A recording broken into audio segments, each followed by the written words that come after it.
नमस्कार साथियों, आज की क्लास में आप सबका स्वागत है। ये क्लास हिंदी से संबंधित सभी परीक्षाओं के लिए अत्यंत उपयोगी है। तो चलिए हम आज की क्लास को शुरू करते हैं। हमारा आज का पहला प्रश्न है, द्विवेदी युग का नामकरण किसके नाम पर रखा गया?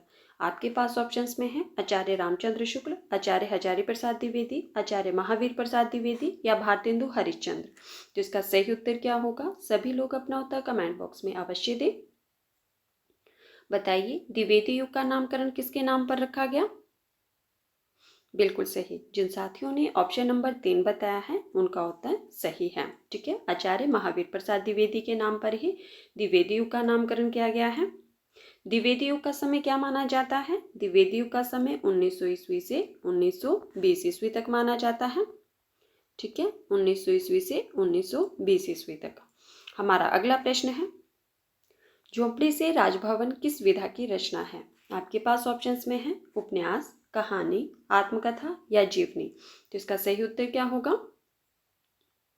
बताइए, झोपड़ी से राजभवन किस विधा की रचना है और इसके रचनाकार का नाम भी बताना है आपको। बिल्कुल सही। जिन साथियों ने ऑप्शन नंबर 3 बताया है उनका उत्तर सही है। यह आत्मकथा विधा की रचना है और इसके रचनाकार कौन है? माता प्रसाद। ठीक है, किसकी रचना है ये? माता प्रसाद जी की रचना है 2002 की। और आत्मकथा विधा की रचना है। हमारा अगला प्रश्न है, अजातशत्रु नाटक की रचयिता कौन है? आपके पास ऑप्शंस में है वृंदावन लाल वर्मा, जयशंकर प्रसाद, भारतेंदु हरिचंद या सर्वेश्वर दयाल सक्सेना। तो इसका सही उत्तर क्या होगा? बताइए, अजातशत्रु जो कि नाटक विधा की रचना है, इसके रचयिता कौन है और इसका प्रकाशन वर्ष क्या है, ये भी बताना है आपको। बिल्कुल सही। जिन साथियों ने ऑप्शन नंबर 2 बताया है उनका उत्तर सही है। किसका नाटक है ये? जयशंकर प्रसाद जी का नाटक है। और इसका प्रकाशन वर्ष क्या माना जाता है? बिल्कुल सही, 1922 ईस्वी। ठीक है, हमारा अगला प्रश्न है, ये आपके पास कथन दिया गया है कि कहानी सदैव से जीवन का एक अंग रही है। यह कथन किसका है? आपके पास ऑप्शंस में है जयशंकर प्रसाद, चंद्रधर शर्मा गुलेरी, मुंशी प्रेमचंद या यशपाल। तो इसका सही उत्तर क्या होगा? बताइए, यह कथन किसका है? कहानी सदैव से जीवन का एक अंग रही है। बिल्कुल सही। जिन साथियों ने ऑप्शन नंबर 3 बताया है उनका उत्तर सही है। किसका कथन है ये? मुंशी प्रेमचंद जी का। हमारा अगला प्रश्न है, बीजक के संकलनकर्ता कौन थे? आपके पास ऑप्शंस में है कबीरदास, तुलसीदास, धर्मदास या मलुकदास। तो इसका सही उत्तर क्या होगा? बताइए, बीजक के संकलनकर्ता कौन थे? बिल्कुल सही। जिन साथियों ने ऑप्शन नंबर 3 बताया है उनका उत्तर सही है। कौन थे? धर्मदास। हमारा अगला प्रश्न है, नाथूराम शर्मा शंकर किस युग के कवि माने जाते हैं? आपके पास ऑप्शंस में है भारतेंदु युग, द्विवेदी युग, प्रगतिवादी युग या छायावादी युग। तो इसका सही उत्तर क्या होगा? बताइए, नाथूराम शर्मा शंकर किस युग के कवि माने जाते हैं? बताइए, इसका सही उत्तर क्या होगा? नाथूराम शर्मा शंकर किस युग के कवि माने जाते हैं? बिल्कुल सही। जिन साथियों ने ऑप्शन नंबर 2 बताया है उनका उत्तर सही है। द्विवेदी युग के कवि माने जाते हैं। और नाथूराम शर्मा शंकर जी का जन्म कब हुआ था? 1859 ईस्वी को। ठीक है, हमारा अगला प्रश्न है, निम्न में से सियाराम शरण गुप्त की रचना है। आपके पास रचनाएं दी गई है युग चरण, एकांत, पाथेय या उर्मिला। तो इसका सही उत्तर क्या होगा? बताइए, इनमें से सियाराम शरण गुप्त जी की रचना कौन सी है? बिल्कुल सही। जिन साथियों ने ऑप्शन नंबर 3 बताया है उनका उत्तर सही है। पाथेय सियाराम शरण गुप्त जी की रचना है। अब हम बात करते हैं कि युग चरण किसकी रचना है। बताइए, युग चरण किसकी रचना है? माखनलाल चतुर्वेदी की। ठीक है, और एकांत हरिवंश राय बच्चन जी की रचना है। उर्मिला बालकृष्ण शर्मा नवीन की रचना है। ठीक है, तो हमारा सही उत्तर है ऑप्शन नंबर 3। हमारा अगला प्रश्न है, प्लाट का मोर्चा का प्रकाशन वर्ष क्या है? आपके पास ऑप्शंस में है 1951 ईस्वी, 1952 ईस्वी, 1956 ईस्वी या 1957 ईस्वी? तो इसका सही उत्तर क्या होगा?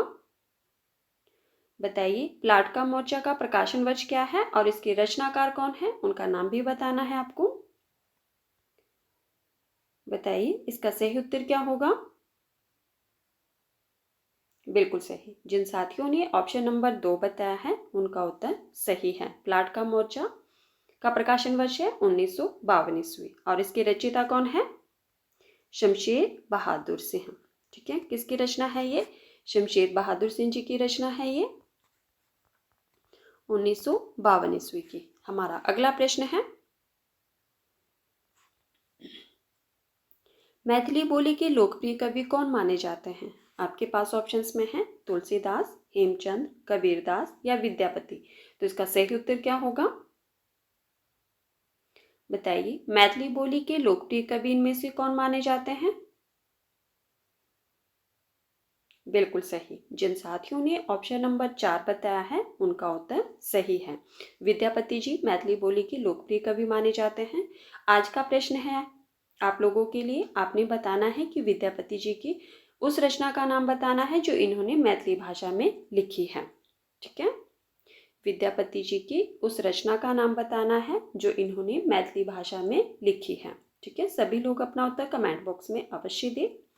हमारा अगला प्रश्न है, निम्नलिखित में से भारत भूषण अग्रवाल की रचना है। आपके पास ऑप्शंस में है संशय की एक रात, महाप्रस्थान, शंभु या अग्निलेख।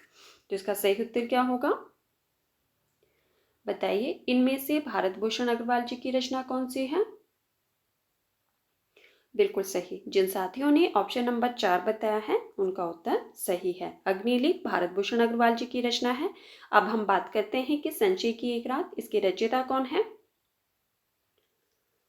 बिल्कुल सही। संशय की एक रात नरेश मेहता की रचना है। महाप्रस्थान ये भी नरेश मेहता की रचना है। और शंभु के रचयिता कौन है? बताइए, शंभु किसकी रचना है? बिल्कुल सही, जगदीश गुप्त की। ठीक है, हमारा अगला प्रश्न है, मतवाला और समन्वय पत्रों का संपादन किसने किया?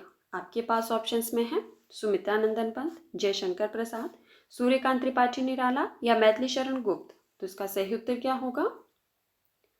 बताइए। मतवाला और समन्वय पत्रों का संपादन किसने किया? बिल्कुल सही। जिन साथियों ने ऑप्शन नंबर 3 बताया है उनका उत्तर सही है। किसने किया था? सूर्यकांत त्रिपाठी निराला ने। हमारा अगला प्रश्न है, निम्न में से गलत युग्म छांटिए। आपको गलत युग्म छांटना है। आपके पास ऑप्शंस में है कबीरदास भक्ति काल के कवि माने जाते हैं, जयशंकर प्रसाद छायावाद के कवि माने जाते हैं, बिहारी लाल रीतिकाल के कवि माने जाते हैं और सूर्यकांत त्रिपाठी निराला प्रगतिवादी कवि माने जाते हैं। तो बताइए, इसमें से गलत युग्म कौन सा है?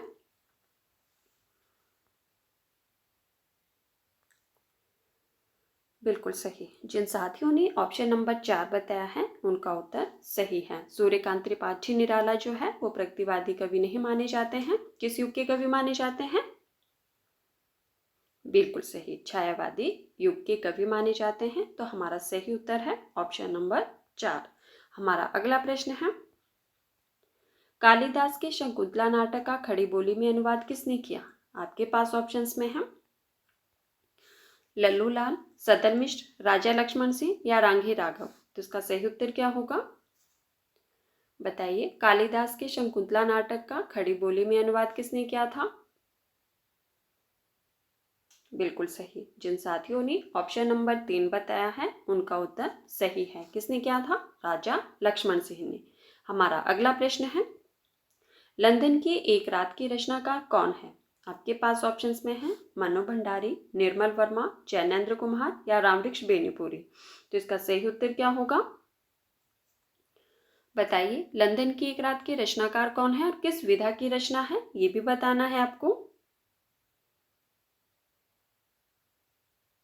बिल्कुल सही। जिन साथियों ने ऑप्शन नंबर 2 बताया है उनका उत्तर सही है। किसकी रचना है ये? निर्मल वर्मा की रचना है। किस विधा की रचना है? बताइए। लंदन की एक रात किस विधा की रचना है? बिल्कुल सही, कहानी विधा की रचना है ये। ठीक है, हमारा अगला प्रश्न है, छायावाद का विष्णु किसे कहा जाता है? आपके पास ऑप्शंस में है सुमित्रा नंदन पंत, जयशंकर प्रसाद, सूर्यकांत त्रिपाठी निराला या महादेवी वर्मा। तो इसका सही उत्तर क्या होगा? बताइए, छायावाद का विष्णु किसे कहा जाता है?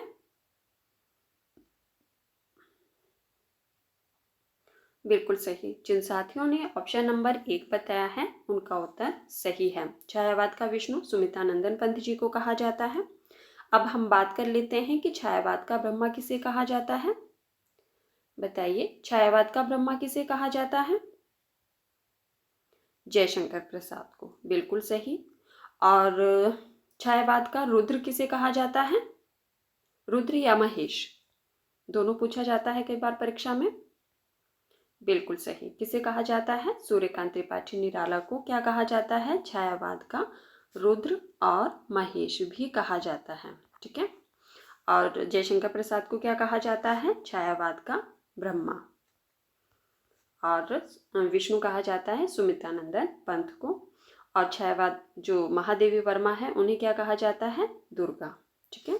तो साथियों, ये थे आज के हमारे कुछ महत्वपूर्ण प्रश्न जिस पर हमने चर्चा की। अगर आपको क्लास पसंद आए तो प्लीज़ वीडियो को लाइक कर देना और वीडियो को ज़्यादा से ज़्यादा शेयर भी कर देना। और जो प्रश्न मैंने आपसे पूछा है प्लीज़ सभी लोग अपना उत्तर कमेंट बॉक्स में अवश्य दें। ठीक है। और जिन साथियों ने इससे पहले वाली क्लासेस को नहीं देखा है, आप चाहे तो प्लेलिस्ट में जाकर देख सकते हैं। ठीक है। धन्यवाद। मिलते हैं अगली क्लास में।